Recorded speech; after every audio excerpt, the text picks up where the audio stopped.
Today is the day we celebrate a naked toddler shooting pheromone-laced arrows into our hearts, otherwise known as Valentine's Day. And while this holiday has become all about cheesy cards and making the single people of the world feel like crap, its origins are actually much darker. See, many historians believe that the holiday is based on an ancient Roman festival.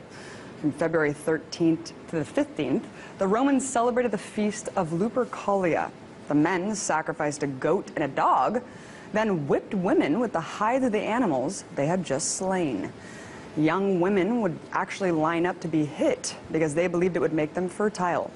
Well, this pagan ritual didn't sit too well with the Catholic Church, so they tried to Christianize it by linking the practice to the legend of Saint Valentin, a man beheaded by the Roman Emperor Claudius II for performing secret marriage ceremonies.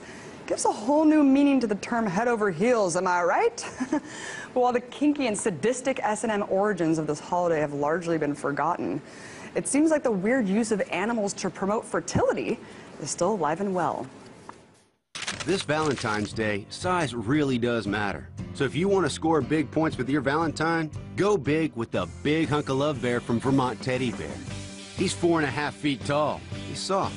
And let's face it, no girl can resist a teddy bear that's this adorable. Yes, that's an actual product that I'm sure tens of thousands of people have already purchased. Because who wouldn't want a human-sized stuffed bear to get you all hot and bothered? But the giant Teddy Rumpskin also reveals the true meaning of Valentine's Day has become love of made-in-China products. Yes, it seems like this artificial Hallmark and Hershey corporate-created holiday has become all about showering us with more unnecessary garbage. In fact, in 2013, Americans spent a whopping $18.6 billion on the holiday, including $1.6 billion on candy, $1.9 billion on flowers, and don't forget the gold and jewelry, $4.4 billion on diamonds, gold and silver, bling and bling. Listen, love is obviously something to be celebrated. But unfortunately, this holiday does nothing more than manufacture pressure on all of us to submit to traditional gender roles and express our feelings through consumerism. Writer Lauren Martin of EliteDaily.com probably gives the most cutting take when she writes, quote, "We're still stuck on the idea that man has to make grand gestures and women must respond appropriately.